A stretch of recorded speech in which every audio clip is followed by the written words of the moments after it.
So we're going to the offset page and we're looking for the Workshift page. So if we go across there, macro Workshift, so it's W shift, and that takes you to that page. Be careful which axis you're altering, it's only the Z that you're interested in.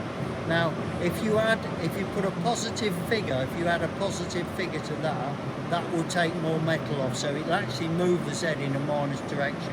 A little bit confusing, but if I say 1 point and then I press input plus, that puts a mil on there, but it takes another mil off the part. So -1, input plus, that would add a mil onto it. So you use that to move everything in one direction. So if you machine your part up and it doesn't clean up and you wanted to take a bit more off, you would put a positive figure in there, say 0.5, move everything back 0.5, and that's your work shift.